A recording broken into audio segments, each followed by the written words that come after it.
1947ರ June 15ರಂದು ನವದೆಹಲಿಯಲ್ಲಿ ಕಾಂಗ್ರೆಸ್ ತನ್ನ ಅಧಿವೇಶನದಲ್ಲಿ ದೇಶದ ವಿಭಜನೆಯನ್ನು ಅಂಗೀಕರಿಸಿತು. ಬ್ರಿಟಿಷ್ ಇಂಡಿಯಾದ ವಿಭಜನೆಗೆ ಅನುಮೋದನೆ ನೀಡಿದ ಯೋಜನೆಗೆ ಮೌಂಟ್ ಬ್ಯಾಟನ್ ಯೋಜನೆ ಎಂದು ಹೆಸರಿಸಲಾಗಿತ್ತು. ಈ ಯೋಜನೆಯನ್ನು 1947ರ ಜೂನ್ 3ರಂದು ಘೋಷಿಸಲಾಯಿತು. ಆದರೆ ಭಾರತೀಯ ನಾಯಕರು 1947ರ ಜೂನ್ 15ರಂದು ಅದನ್ನು ಅನುಮೋದಿಸಿದರು. ಈ ಯೋಜನೆಯ ಅಡಿಯಲ್ಲಿ ಭಾರತವನ್ನು ಭಾರತ ಮತ್ತು ಪಾಕಿಸ್ತಾನ ಎಂಬ ಎರಡು ಸ್ವತಂತ್ರ ದೇಶಗಳಾಗಿ ವಿಭಜಿಸಲು ನಿರ್ಧರಿಸಲಾಯಿತು. ಈ ವಿಭಜನೆಯು ಧಾರ್ಮಿಕ ಆಧಾರದ ಮೇಲೆ ನಡೆಯಿತು. ಇದರಲ್ಲಿ ಹಿಂದೂ ಬಹುಸಂಖ್ಯಾತ ಪ್ರದೇಶಗಳನ್ನು ಭಾರತ ಮತ್ತು ಮುಸ್ಲಿಂ ಬಹುಸಂಖ್ಯಾತ ಪ್ರದೇಶಗಳನ್ನು ಪಾಕಿಸ್ತಾನ ಎಂದು ವಿಂಗಡಿಸಲಾಗಿತ್ತು. ಆ ಸಮಯದಲ್ಲಿ ಭಾರತದ ಕೊನೆಯ ವೈಸ್ರಾಯ್ ಆಗಿದ್ದ ಲಾರ್ಡ್ ಮೌಂಟ್ ಬ್ಯಾಟನ್ ಈ ಯೋಜನೆಯನ್ನು ಘೋಷಿಸಿದ್ದರು. ಇದರ ನಂತರ 1947ರ ಆಗಸ್ಟ್ 15ರಂದು ಭಾರತ ಮತ್ತು ಪಾಕಿಸ್ತಾನಕ್ಕೆ ಸ್ವಾತಂತ್ರ್ಯ ಸಿಕ್ಕಿತು ಮತ್ತು ಎರಡೂ ದೇಶಗಳು ಔಪಚಾರಿಕವಾಗಿ ವಿಭಜನೆಯಾದವು. ವಿಭಜನೆಯ ಸಮಯದಲ್ಲಿ ಜನಸಂಖ್ಯೆಯ ದೊಡ್ಡ ಪ್ರಮಾಣದ ವಲಸೆ ಆಗಿತ್ತು. ದೊಡ್ಡ ಪ್ರಮಾಣದ ಹಿಂಸಾಚಾರವೂ ನಡೆದಿದ್ದು ಲಕ್ಷಾಂತರ ಜನರು ಪ್ರಾಣ ಕಳೆದುಕೊಂಡಿದ್ದರು. ಭಾರತ ಮತ್ತು ಪಾಕಿಸ್ತಾನದ ನಡುವೆ 1.5ರಿಂದ 2 ಕೋಟಿ ಜನರು ಸ್ಥಳಾಂತರಗೊಂಡ ಕಾರಣ ಇದು ಇತಿಹಾಸದಲ್ಲಿ ಅತಿ ದೊಡ್ಡ ಸ್ಥಳಾಂತರವಾಗಿದೆ ಎಂದು ಹೇಳಲಾಗುತ್ತದೆ. 1999ರ ಜೂನ್ 15ರಂದು ಕಾರ್ಗಿಲ್ ಯುದ್ಧದ ಸಮಯದಲ್ಲಿ 6 ಸೈನಿಕರ ಜೀವವನ್ನು ಉಳಿಸುವುದಕ್ಕಾಗಿ ಮೇಜರ್ ಅಜಯ್ ಸಿಂಗ್ ಜಸ್ರೋಟಿಯಾ ಸ್ವತಃ ತಾವು ಹುತಾತ್ಮರಾದರು.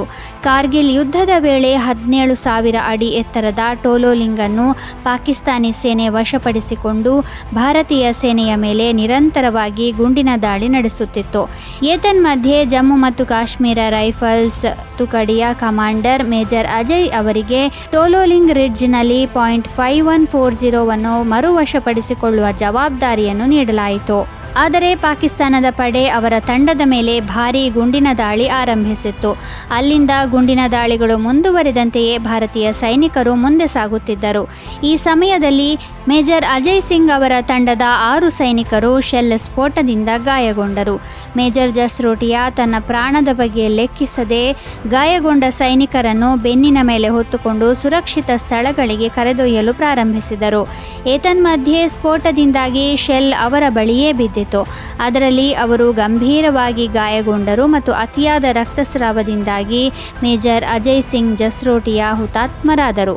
ಯುದ್ಧದ ಸಮಯದಲ್ಲಿ ಅವರ ಅದಮ್ಯ ಧೈರ್ಯ, ಶೌರ್ಯ ಮತ್ತು ಕೌಶಲ್ಯಪೂರ್ಣ ನಾಯಕತ್ವಕ್ಕಾಗಿ ಅವರಿಗೆ ಮರಣೋತ್ತರವಾಗಿ ಸೇನಾ ಪದಕವನ್ನು ನೀಡಿ ಗೌರವಿಸಲಾಯಿತು. 1937ರ ಜೂನ್ 15ರಂದು ಅಣ್ಣಾ ಹಜಾರೆಯವರು ಮಹಾರಾಷ್ಟ್ರದ ಅಹಮದ್ನಗರ ಬಳಿಯ ಭಿಂಗರ್ ಪಟ್ಟಣದಲ್ಲಿ ಜನಿಸಿದರು. ಅಣ್ಣಾ ಹಜಾರೆ ಭ್ರಷ್ಟಾಚಾರದ ವಿರುದ್ಧದ ಪ್ರಮುಖ ಚಳುವಳಿಗಳಿಗೆ ಹೆಸರುವಾಸಿಯಾದ ಭಾರತೀಯ ಸಾಮಾಜಿಕ ಕಾರ್ಯಕರ್ತ. ಅಣ್ಣಾ ಹಜಾರೆಯವರ ನಿಜವಾದ ಹೆಸರು ಕಿಸಾನ್ ಬಾಬುರಾವ್ ಹಜಾರೆ. 2011ರ ಏಪ್ರಿಲ್ 5ರಂದು ಅಣ್ಣಾ ಹಜಾರೆ ಭ್ರಷ್ಟಾಚಾರದ ವಿಷಯದ ಮೇಲೆ ಉಪವಾಸ ಸತ್ಯಾಗ್ರಹ ನಡೆಸಿದ್ದರು. ಅವರ ಆಮರಣಾಂತ ಉಪವಾಸವನ್ನು ದೇಶಾದ್ಯಂತ ಪಕ್ಷಗಳು ಮತ್ತು ಮುಖಂಡರು ಬೆಂಬಲಿಸಿದ್ದರು. ಲೋಕಪಾಲ ಮಸೂದೆಯ ಕರಡು ರಚಿಸಲು ಸರ್ಕಾರ ಸಮಿತಿ ರಚಿಸಬೇಕು ಎಂಬುದು ಅವರ ಬೇಡಿಕೆಯಾಗಿತ್ತು. ಅವರ ಬೇಡಿಕೆಯನ್ನು ಒಪ್ಪಿಕೊಂಡು ಅಂದಿನ ಕಾಂಗ್ರೆಸ್ ಸರ್ಕಾರ ಇದಕ್ಕಾಗಿ ಉಪವಾಸದ 5ನೇ ದಿನ ಅಂದರೆ ಏಪ್ರಿಲ್ 9ರಂದು ಅಧಿಸೂಚನೆ ಹೊರಡಿಸಿತು. ನಂತರ ಅಣ್ಣಾ ಹಜಾರೆ ಚಿಕ್ಕ ಹುಡುಗಿಯ ಕೈಯಿಂದ ನಿಂಬೆ ಪಾನಕವನ್ನು ಕುಡಿಯುವ ಮೂಲಕ ತಮ್ಮ ಉಪವಾಸವನ್ನು ಅಂತ್ಯಗೊಳಿಸಿದರು.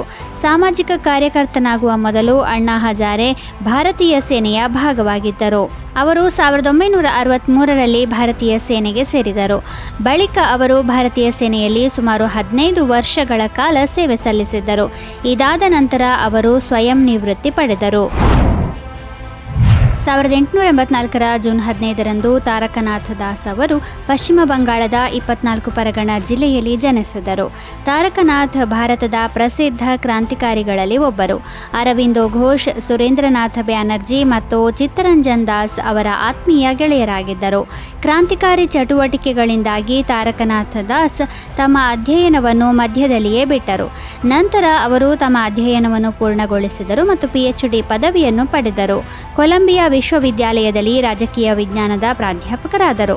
ಆದರೆ ಅಷ್ಟರಲ್ಲಿ ಕ್ರಾಂತಿಕಾರಿ ಜತೀಂದ್ರನಾಥ ಮುಖರ್ಜಿಯವರ ಸಲಹೆಯ ಮೇರೆಗೆ ತಾರಕನಾಥ ದಾಸ್ ಅನುಶೀಲನ್ ಸಮಿತಿಯ ಸಕ್ರಿಯ ಸದಸ್ಯರಾದರು. ಅನುಶೀಲನ್ ಸಮಿತಿಯು ಪಶ್ಚಿಮ ಬಂಗಾಳದಿಂದ ನಡೆಸಲ್ಪಡುತ್ತಿದ್ದ ರಹಸ್ಯ ಸಂಘಟನೆಯಾಗಿತ್ತು. ಈ ಸಂಘಟನೆಯು ಭಾರತದಲ್ಲಿ ಸ್ವಾತಂತ್ರ್ಯ ಹೋರಾಟದ ಸಮಯದಲ್ಲಿ ಬ್ರಿಟಿಷರ ವಿರುದ್ಧ ಕ್ರಾಂತಿಕಾರಿ ಹಿಂಸಾಚಾರವನ್ನು ರಹಸ್ಯವಾಗಿ ಪ್ರಚಾರ ಮಾಡಿತ್ತು. ತಾರಕನಾಥ ದಾಸ್ ಅವರು ಕ್ರಾಂತಿಕಾರಿ ಚಟುವಟಿಕೆಗಳಲ್ಲಿ ತೊಡಗಿಸಿಕೊಂಡಿದ್ದಕ್ಕಾಗಿ ಅಮೆರಿಕದಲ್ಲಿ ಕಾನೂನು ಕ್ರಮ ಜರುಗಿಸಲಾಯಿತು. ಅಲ್ಲಿ ಅವರಿಗೆ 2 ವರ್ಷಗಳ ಜೈಲು ಶಿಕ್ಷೆ ವಿಧಿಸಲಾಯಿತು. ಜೈಲಿನಿಂದ ಬಿಡುಗಡೆಯಾದ ನಂತರ ತಾರಕನಾಥ್ ಭಾರತದಿಂದ ಹೊರಗೆ ಹೋಗುವ ವಿದ್ಯಾರ್ಥಿಗಳಿಗೆ ಸಹಾಯ ಮಾಡುವ ಸಂಸ್ಥೆಗಳನ್ನು ಸ್ಥಾಪಿಸಿದರು. 1952ರಲ್ಲಿ ಅವರು ಭಾರತಕ್ಕೆ ಬಂದು ಕೋಲ್ಕತ್ತಾದಲ್ಲಿ ವಿವೇಕಾನಂದ ಸೊಸೈಟಿಯನ್ನು ಸ್ಥಾಪಿಸಿದರು. ಅವರು 1958ರ ಡಿಸೆಂಬರ್ 22ರಂದು ಅಮೆರಿಕದಲ್ಲಿ ಕೊನೆಯುಸಿರೆಳೆದರು. ಯುರೋಪಿಯನ್ ಫುಟ್ಬಾಲ್ ಅಸೋಸಿಯೇಷನ್ಸ್ ಒಕ್ಕೂಟವನ್ನು 1954ರ ಜೂನ್ 15ರಂದು ರಚಿಸಲಾಯಿತು. ಯುಇಎಫ್ಎ ಯುರೋಪ್ನ ರಾಷ್ಟ್ರೀಯ ಫುಟ್ಬಾಲ್ ಸಂಘಗಳಿಂದ ಮಾಡಲ್ಪಟ್ಟಿದೆ. ಇದರಲ್ಲಿ 55 ರಾಷ್ಟ್ರೀಯ ಫುಟ್ಬಾಲ್ ಸಂಸ್ಥೆಯ ಸದಸ್ಯರಿದ್ದಾರೆ. UEFA European championship, UEFA nations league, UEFA champions league, UEFA Europa league, UEFA Europa conference league ಮತ್ತು ಯುಇಎಫ್ಎ ಸೂಪರ್ ಕಪ್ನಂತಹ ಹಲವಾರು ರಾಷ್ಟ್ರೀಯ ಮತ್ತು ಕ್ಲಬ್ ಸ್ಪರ್ಧೆಗಳನ್ನು ಯುಇಎಫ್ಎ ಆಯೋಜಿಸುತ್ತದೆ. ಯುಇಎಫ್ಎಯ ಪ್ರಧಾನ ಕಚೇರಿ ಸ್ವಿಟ್ಜರ್ಲೆಂಡ್ನಲ್ಲಿದೆ. ಈ ಯುಇಎಫ್ಎಯ ಮುಖ್ಯ ಉದ್ದೇಶಗಳು ಯುರೋಪಿಯನ್ ಫುಟ್ಬಾಲ್ಗೆ ಸಂಬಂಧಿಸಿದ ಎಲ್ಲ ಸಮಸ್ಯೆಗಳನ್ನು ಪರಿಹರಿಸುವುದಾಗಿದೆ. ಜೊತೆಗೆ ರಾಜಕೀಯ, ಜಾತಿ, ಧರ್ಮ, ಲಿಂಗ ಅಥವಾ ಇತರ ಯಾವುದೇ ಅಂಶವನ್ನು ಲೆಕ್ಕಿಸದೆ ಒಗ್ಗಟ್ಟು, ಶಾಂತಿ ಮತ್ತು ನ್ಯಾಯಯುತವಾಗಿ ಫುಟ್ಬಾಲ್ ಅನ್ನು ಉತ್ತೇಜಿಸುವುದಾಗಿದೆ. ಅಲೆಕ್ಸಾಂಡರ್ ಸೆಫೆರಿನ್ ಅವರು ಪ್ರಸ್ತುತ ಯುಇಎಫ್ಎಯ ಅಧ್ಯಕ್ಷರಾಗಿದ್ದಾರೆ.